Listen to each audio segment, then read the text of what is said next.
We've been talking quite a bit this weekend, actually, about getting kids into comics and how to keep them into comics. We were just chatting with Bendis about his all ages title and how that might help. What's your take on that?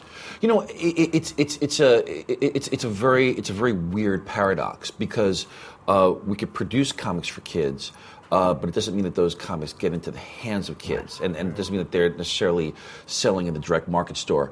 But we have enough of a back catalog now that if we were to stop producing Marvel Adventure-style comics for kids tomorrow, we have a lot of evergreen product out there that's perfect for kids anyway. Not that we're stopping, but I'm just saying that if that were to happen over the past few years, we've really worked very, very hard at that.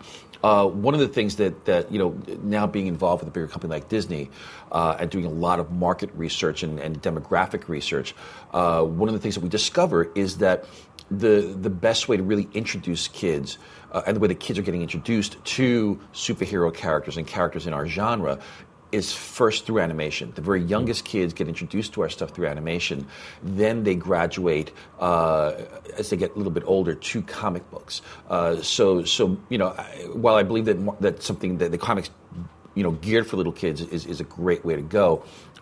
Sometimes the actual business model doesn't add up perfectly, so we have to rely on other things outside of just direct market.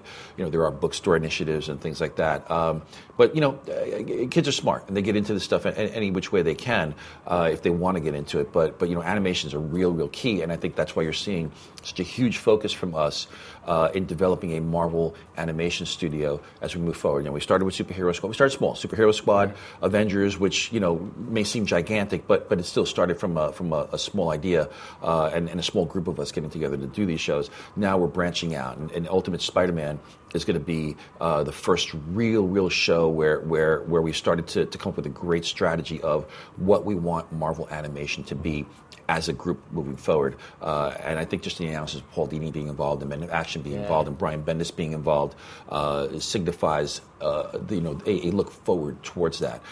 So we're putting a lot of energy into that. And live action television is another place where we're going to go. We're just starting to sort of put the feelers out there, to see what's going to be that first show that we come out of the gate with, and because it's going to be important. That very first Marvel show has to be impressive, and from my point of view, has to be successful to let the world know that Marvel, for the mainstream, again, that's only seen our movies, to let them know, yeah, we're movies, but check this out, we're also TV. And by the way, we're animation and we're comic books, and all these things, all these different genres will hopefully, if we do our jobs right, have a Marvel feel that you guys as and games together and too, games too. Yes, well, games is the next step for us too, and we're going to be taking a very good hard look at games to figure out. We need to work harder in that division as well. We got some great people in there and very, very smart. They're starting to look at the future of gaming for Marvel, and I think that's going to be another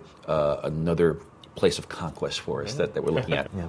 This is kind of a perennial question, but with video games, movies, animation, all these different things that you guys are focusing on, does it all still come from the comics, or is that part of a smaller part of the overall plan? No, that's the beauty of it, is that the source material are the comics. We sit in these meetings, in these creative meetings. For example, let's use Ultimate Spider-Man as an example. Or even better yet, when you start to see the Avengers cartoons roll out, you'll see that so many of these episodes are episodes that are derived directly from the comics, whether it was a comic that came out 2 years ago or a comic that came out 40 years ago.